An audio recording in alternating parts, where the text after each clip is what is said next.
الحمد للہ وحدہ والصلاة والسلام علی من لا نبی بعدہ اعوذ باللہ من الشیطان الرجیم سورۃ النور مدنیہ بسم اللہ الرحمن الرحیم سورۃ انزلناها وفرضناها وانزلنا فیها آیات بینات لعلکم تذکرون۔ سورۃ، یہ ایک عظیم صورت ہے، انزلناہا، ہم نے اسے نازل کیا، وفرضناہا، اور ہم نے اسے فرض کیا، وانزلنا، اور ہم نے اتارا، فیہا، اس میں، آیات بینات، واضح آیات، لعلکم، تاکہ تم تذکرون، نصیحت حاصل کرو۔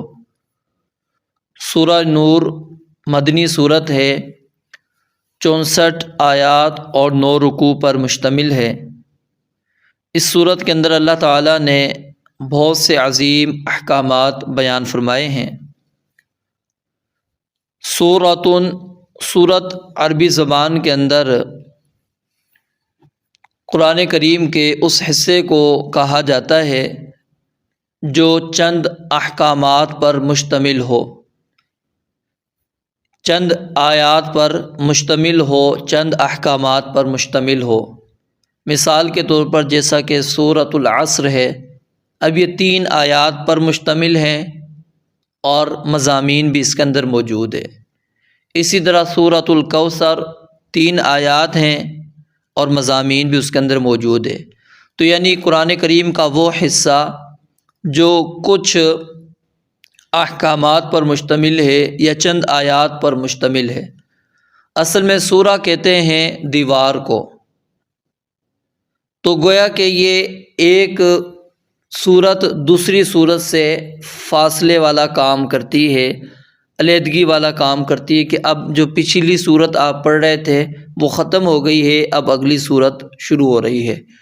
تو سورۃن، تا جو تنوین ہے اس کے اوپر، یہ تعظیم کے لیے ہے، اور یہاں پر ہذی ہی محذوف ہے، تو اس لیے ہم نے ترجمہ کیا سورۃن، ایک عظیم صورت۔ سورۃن، یہ ایک عظیم صورت ہے۔ کیا باقی صورتیں عظیم نہیں ہیں؟ ہاں، باقی صورتیں بھی عظیم ہیں، لیکن اس کے اندر جو احکامات موجود ہیں اس کی عظمت کو بیان کرنے کے لیے اللہ رب العالمین نے یہ بات بیان فرمائی ہے۔ انزلناہا، ہم نے اسے نازل کیا۔ کیا صرف اسی صورت کو اللہ تعالیٰ نے نازل کیا ہے، باقی صورتوں کو اللہ نے نازل نہیں کیا؟ باقی صورتوں کو بھی اللہ نے نازل کیا۔ تو یہاں پر بھی وہی بات ہے کہ اللہ رب العالمین نے اس کی عظمت ظاہر کرنے کے لیے کہا کہ انزلناہا، ہم نے اس کو نازل کیا۔ اور جو ہم نے نازل کیا، ہم جو صیغہ ہے وہ کس کا ہے؟ متکلم کا۔ تو اللہ تعالیٰ نے اپنی عظمت کے اظہار کے لیے اپنا ذکر جو ہے وہ جمع متکلم کے صیغے کے ساتھ بیان فرمایا، جیسے انزلناہا، فرضناہا، انزلنا فیہا۔ تینوں میں کیا ہے؟ متکلم کے صیغے کے ذریعے سے زور دیا گیا ہے کہ اس کے نازل کرنے والے ہم ہی ہیں اور کوئی نہیں ہے۔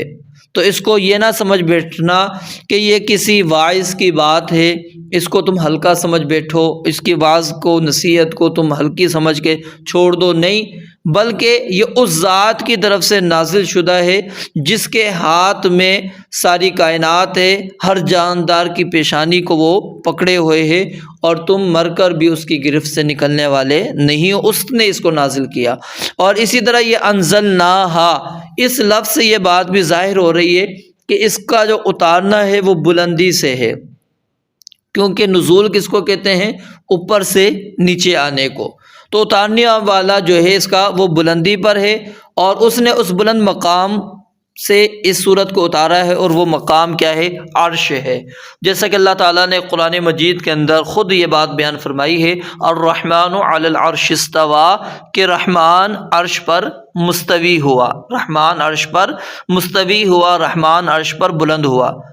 اب اللہ رب العالمین کے علو ہونے پر قرآن کریم کے اندر بہت ساری آیات ہیں، 7 آیات تو بالکل واضح ہیں جس کے اندر عرش پر اللہ رب العالمین کے استواء اس کی کیفیت معلوم ہے۔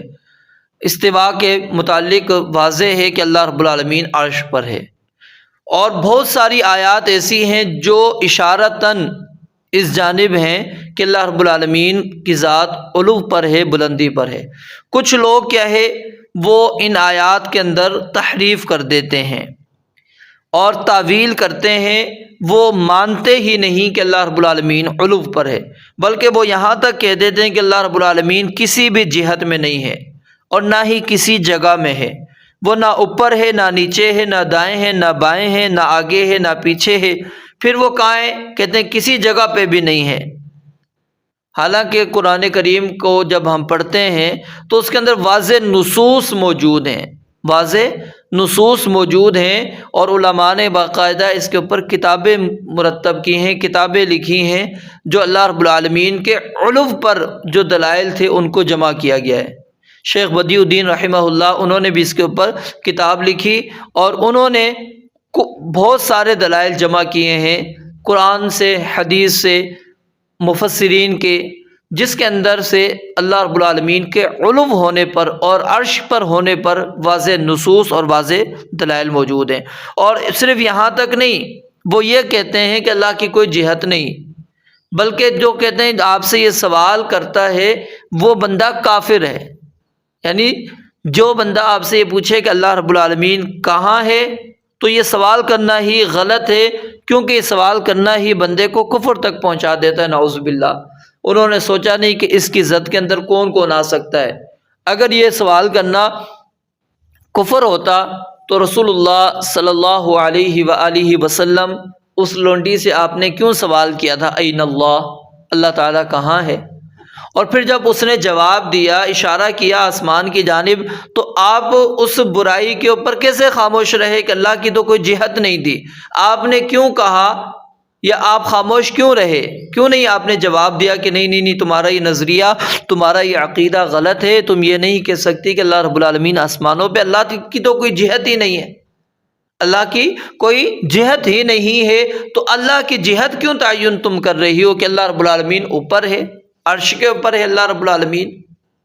تو یہ نبی علیہ الصلاۃ والسلام کا اس پر خاموش رہنا، یہ واضح نص اور واضح دلیل ہے کہ اللہ رب العالمین کی ذات کیا ہے؟ وہ عرش کے اوپر ہے۔ اگر عرش پر نہ ہوتی تو نبی علیہ الصلاۃ والسلام فوراً ٹوک دیتے، اور بلکہ حدیث کے اندر الفاظ کیا ہیں؟ آپ نے ایک سوال یہ کیا اور دوسرا سوال یہ کیا میں کون ہوں؟ اس نے کہا آپ اللہ کے رسول ہیں۔ آپ نے فرمایا اعتقھا فانھا مؤمنہ، اس کو آزاد کر دو، یہ مومنہ عورت ہے۔ آپ نے اس کو مومن قرار دے دیا ہے۔ کس کو؟ جو صرف یہ دو سوالوں کے جواب اس نے دے دیے کہ آپ اللہ کے رسول ہیں اور اللہ تعالیٰ آسمانوں میں ہے، عرش پر ہے۔ اور یہ فطری عقیدہ ہے، فطری نظریہ ہے کہ انسان جس کے پاس کوئی بھی دلیل نہیں ہے، جب اس نے پکارنا ہوتا ہے، دعا کرنی ہوتی ہے، تو وہ ہاتھ کس جانب اٹھاتا ہے؟ آسمانوں کی جانب اٹھاتا ہے نا۔ کبھی آپ نے دیکھا کسی کو وہ نیچے کی جانب ہاتھ کر کے دائیں بائیں اس نے ہاتھ کیے ہوں؟ نہیں، وہ ہمیشہ ہاتھ اوپر کی جانب اٹھاتا ہے، اس کی فطرت ہے۔ جب اس نے مدد کے لیے پکارنا ہوتا ہے اللہ کو، تو کس کی جانب دیکھتا ہے؟ آسمانوں کی طرف دیکھتا ہے۔ کیوں؟ کہ اگر اللہ ہر طرف ہے، ہر جہت کے اندر ہے، اللہ کی کوئی جہت ہی نہیں ہے، تو پھر یہ فطری طور پر انسان کیوں کرتا ہے؟ تو انسانی فطرت بھی اس چیز کو واضح کر رہی ہے کہ اللہ رب العالمین کی ذات کیا ہے؟ علو پر ہے، بلندی پر ہے، عرش کے اوپر ہے۔ یہ کوئی ایسا نظریہ عقیدہ نہیں ہے جو انسان کی سمجھ سے بالا تر ہو۔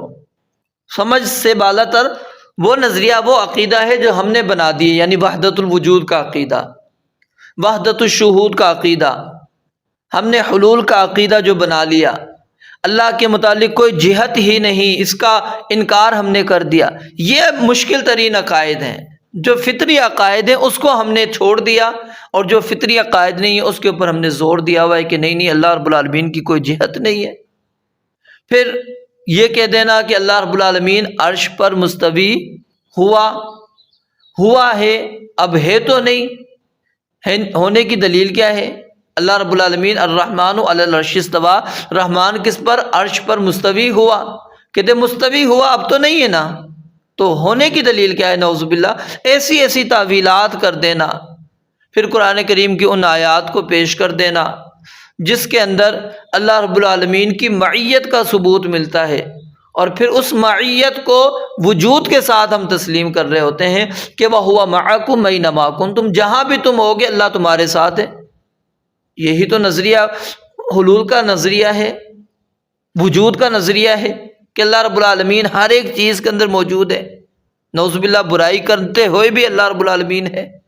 تو یہ نظریہ انتہائی برا نظریہ ہے، کیونکہ جب ہم اس کو آگے پیچھے سے پڑھیں گے وہاں اللہ کی صفات ملیں گی، اننی معکما اسمع و ارا، میں سننے اور دیکھنے کے لحاظ سے تمہارے ساتھ ہوں، قدرت میری ہر جگہ پر ہے، طاقت میری ہر جگہ پر ہے، میری سماعت، میری بصارت، کوئی چیز مجھ سے دور نہیں ہے۔ وَنَحْنُ أَقْرَبُ إِلَيْهِ مِنْ حَبْلِ الْوَرِيدِ، شاہرگ سے بھی زیادہ ہم قریب ہیں، کہیں دور نہیں ہیں۔ تم نبی علیہ الصلوۃ والسلام نے فرمایا انکم لا تدعون اصم ولا ابکم، نہ تم بہرے کو پکار رہے ہو اور نہ ہی تم گونگے کو پکار رہے ہو۔ انہ سمیع قریب، وہ اللہ خوب سننے والا اور قریب ہے۔ اجیب دعوت الداعی اذا دعان، جب بھی پکارنے والا آئے گا میں اس کی پکار کا جواب دے دوں گا۔ تو اللہ رب العالمین کی ذات کیا ہے؟ عرش کے اوپر مستوی ہے، اور یہ ایک واضح نظریہ ہے، واضح عقیدہ ہے۔ قرآن کریم کی اتنی واضح آیات کا ہم کیسے انکار کر دیتے ہیں؟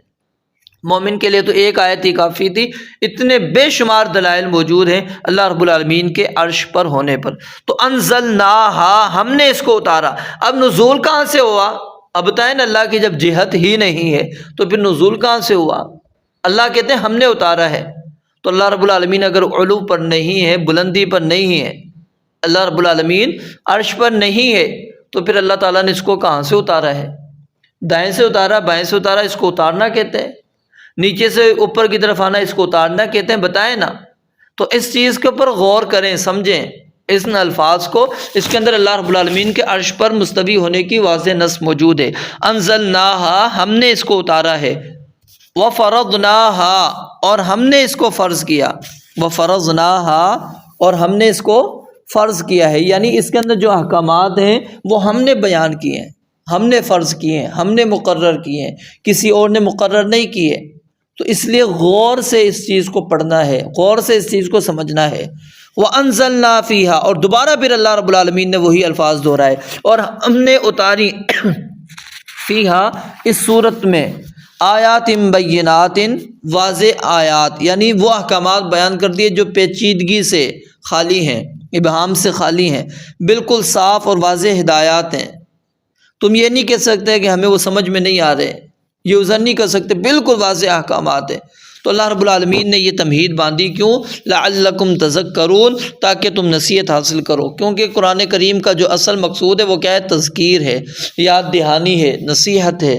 تو بندہ نصیحت حاصل کرتا ہے، تدبر کرتا ہے، غور و فکر کرتا ہے، وہ آیات اس کو یاد ہوتی ہیں، احکامات یاد ہوتے ہیں، لیکن بھول جاتا ہے فطری طور پر، تو اس کو پھر دوبارہ تذکیر کی جاتی ہے، یاد کروائی جاتی ہے۔ تو یہ عظیم ترین آیات اور عظیم ترین احکامات اللہ تعالیٰ نے اس صورت کے اندر بیان فرمائے ہیں، جس کے اندر کسی قسم کا کوئی ابہام نہیں ہے، اور اس کے بعد فوری طور پر پھر اللہ تعالیٰ نے احکامات شروع کر دیے ہیں۔ رب العالمین سے دعا ہے اللہ تعالیٰ سمجھنے عمل کرنے کی توفیق عطا فرمائے۔ وآخر دعوانا الحمدللہ رب العالمین۔